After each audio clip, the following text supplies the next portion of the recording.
ଏକ ଜଙ୍ଗଲରେ ଆଶ୍ରମ ନିର୍ମାଣ କରି ଜଣେ ସନ୍ନ୍ୟାସୀ ବାସ କରୁଥାନ୍ତି। ତାଙ୍କ ଜୀବନସାରା ସେ କେବଳ ଜପତପ ସାଧନ କରି ଅତ୍ୟନ୍ତ ଦୁର୍ବଳ ହୋଇ ପଡ଼ିଥିଲେ। ଦିନକର କଥା, ସ୍ନାନ ଶୌଚାଦି କର୍ମ ଶେଷ କରି ସନ୍ନ୍ୟାସୀ ଠାକୁର ପୂଜାରେ ବ୍ୟସ୍ତ ଥାଆନ୍ତି। ଠିକ୍ ଏତିକିବେଳେ ସେହି ରାଜ୍ୟର ସେନାପତି ଆଶ୍ରମରେ ପହଞ୍ଚି ତାଙ୍କର ସୈନ୍ୟଦଳ ପାଇଁ ଆତିଥ୍ୟ ଲୋଡ଼ିଲେ। ନାନା କଟୁ କଥା କହି ସନ୍ନ୍ୟାସୀଙ୍କୁ ଧମକ ଚମକ ବି ଦେଲେ। ମାତ୍ର ସନ୍ନ୍ୟାସୀ ଠାକୁର ପୂଜା କରୁ କରୁ ସେନାପତିଙ୍କୁ ଉତ୍ତର ଦେବାରେ ବିଳମ୍ବ ଘଟିବାରୁ ସେନାପତି ତାଙ୍କର ଖଣ୍ଡା ବାହାର କରି କହିଲେ, ତୁ ବୋଧେ ଜାଣିନାହୁଁ ମୁଁ ଏ ରାଜ୍ୟର ସେନାପତି ବୋଲି।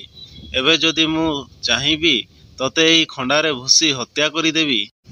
ଏହା ଶୁଣି ସନ୍ନ୍ୟାସୀ ଆଦୌ ବିଚଳିତ ନ ହୋଇ କହିଲେ, ତୁମେ ବୋଧେ ମୋତେ ଜାଣିନାହଁ ବୋଲି ମୋତେ ଏଭଳି ଡରାଉଛ। ତୁମେ କ'ଣ ମୋତେ ମାରିବ?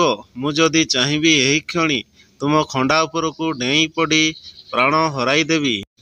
ମୃତ୍ୟୁକୁ ଆଦୌ ଭୟ କରୁନଥିବା ସନ୍ନ୍ୟାସୀଙ୍କ ଏଭଳି ଉତ୍ତର ସେନାପତିଙ୍କୁ ସ୍ତବ୍ଧ କରିଦେଲା। ସେ ଏବେ କିଂକର୍ତ୍ତବ୍ୟ ବିମୂଢ଼ ହୋଇ ଖଣ୍ଡାକୁ ପୁଣି କୋଷ ଭିତରେ ପୂରାଇ ଦେଲେ। ତାଙ୍କର ରାଗ କ୍ଷଣିକ ଭିତରେ ଶାନ୍ତ ହୋଇଗଲା। ସତେ ଯେମିତି ସେ ସନ୍ନ୍ୟାସୀଙ୍କ କଥାରେ ହାର ମାନିଯାଇ ତତ୍କ୍ଷଣାତ୍ ଆଶ୍ରମ ଛାଡ଼ି ଚାଲିଗଲେ। ଜନ୍ମ ହେଲେ ତ ମୃତ୍ୟୁ ନିଶ୍ଚୟ ହେବ, ତେବେ ମୃତ୍ୟୁକୁ ଭୟ କାହିଁକି? ଏ ସମ୍ବନ୍ଧରେ ବଡ଼ ଲୋକମାନେ କିଏ କ'ଣ କହିଛନ୍ତି, ଆସ ଶୁଣିବା। ପ୍ରାଚୀନ ଗ୍ରୀସରେ ଜଣେ ବ୍ୟକ୍ତି ମୃତ୍ୟୁ ଭୟରେ ଆକ୍ରାନ୍ତ ହେଲେ। ତାଙ୍କ ମୁଣ୍ଡରେ ଦିନରାତି କେବଳ ମୃତ୍ୟୁ ଚିନ୍ତା ଘାରିଲା। ତାଙ୍କୁ ଭୋକ ଶୋଷ ହେଲାନି କି ରାତିରେ ନିଦ ବି ଲାଗିଲା ନାହିଁ।